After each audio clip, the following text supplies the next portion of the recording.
Okay, as you see, there is a fairly long, I'd say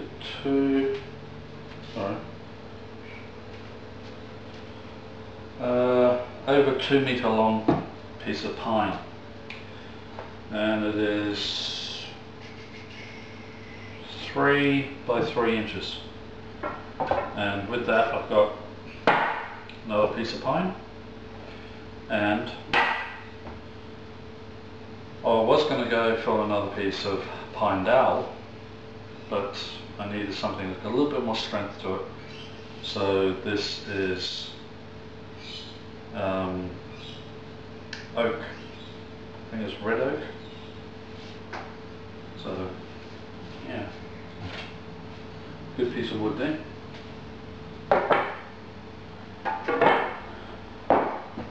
Alright, let's get to work.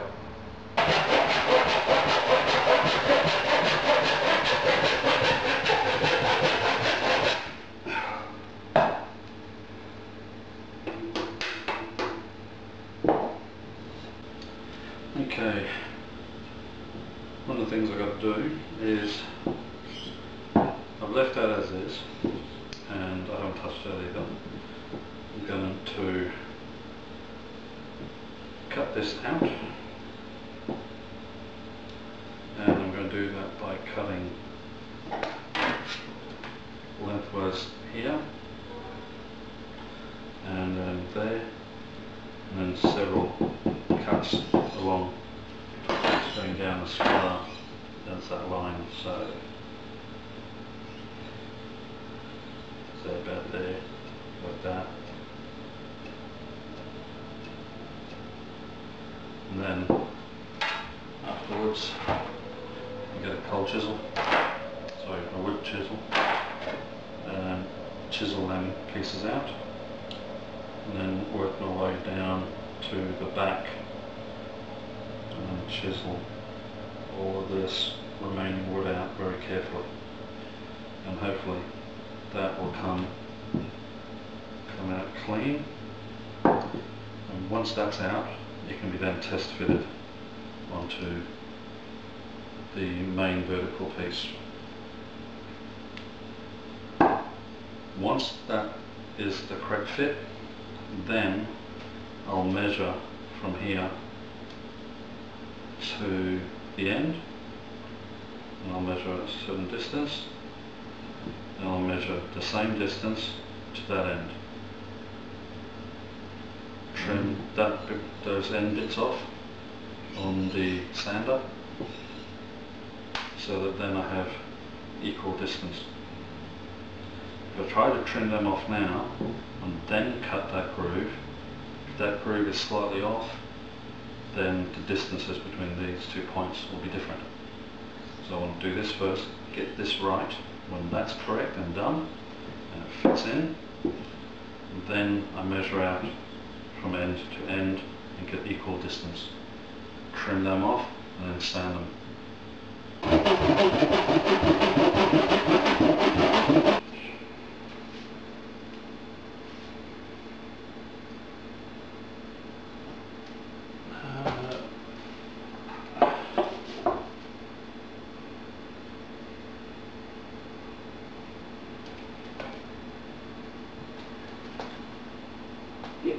It's the same length.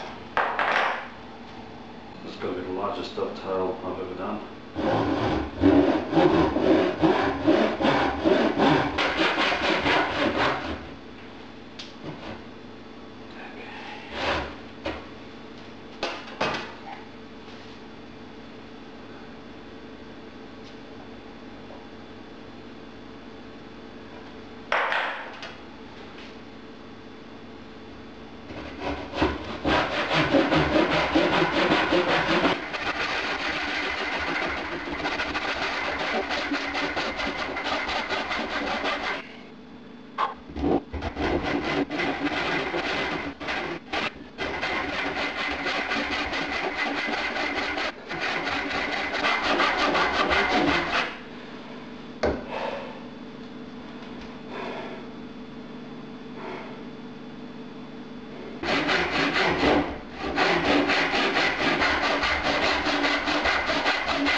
Okay, I can't find my large clamps like of these.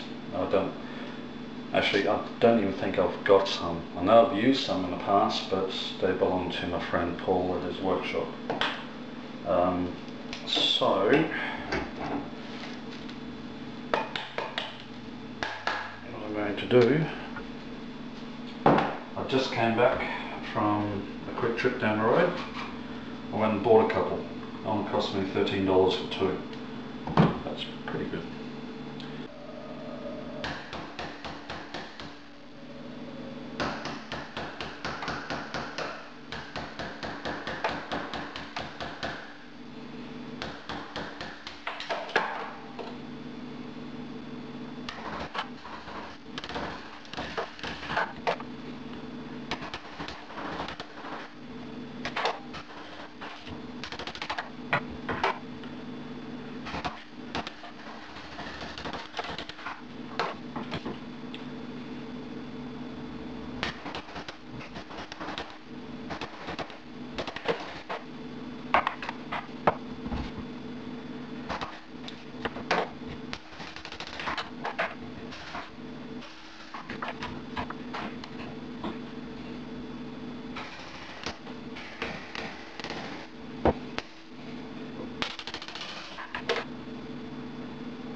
Alright,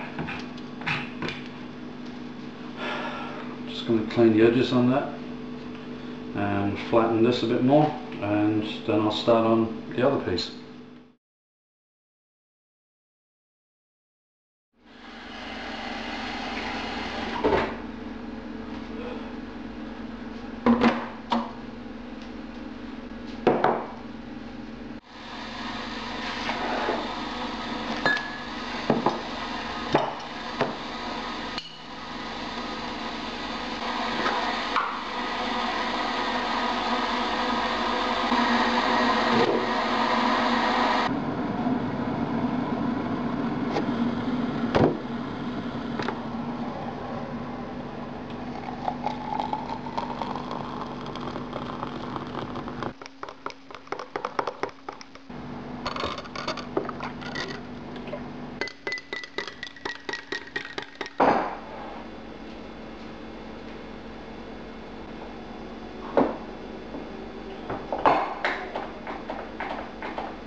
long one is going to be difficult because I'm going to have to cut on an angle all the way through like this, flip it over and do the other side. Then I'll have 2 grooves on either side at which I can cut straight down.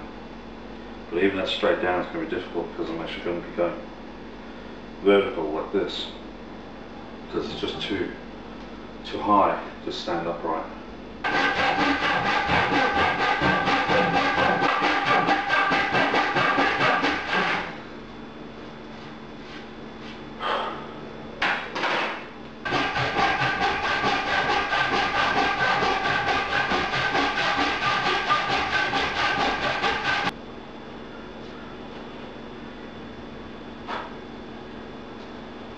Here comes the hard part.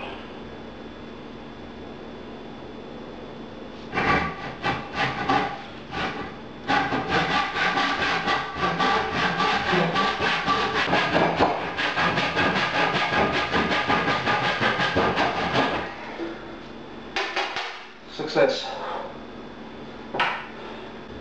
Sorry about that, guys. I started work and I totally forgot to press record on the camera. But this corner bit, I cut the stop cut here first, and then lengthways, and eventually it came off.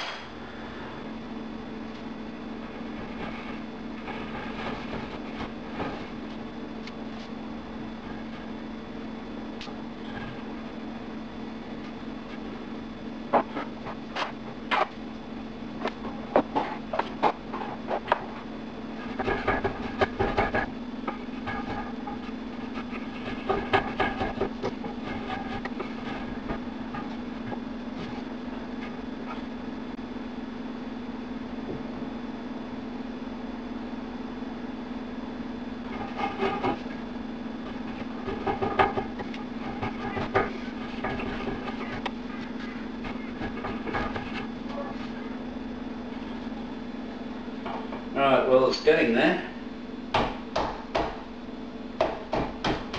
It's got just some fine tuning, and that should be a fairly secure joint. I may not even need to screw that.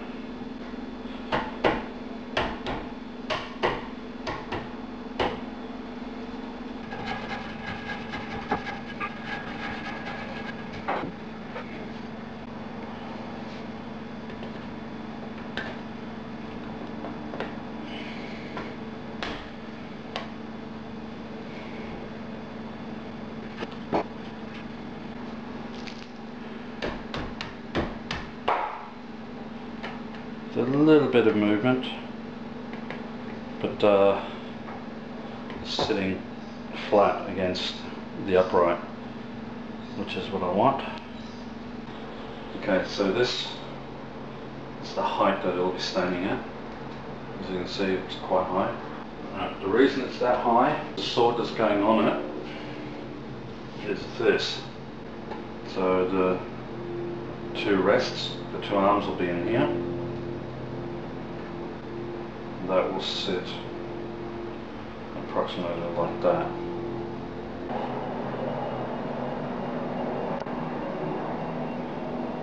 And it's about just over a foot off the ground.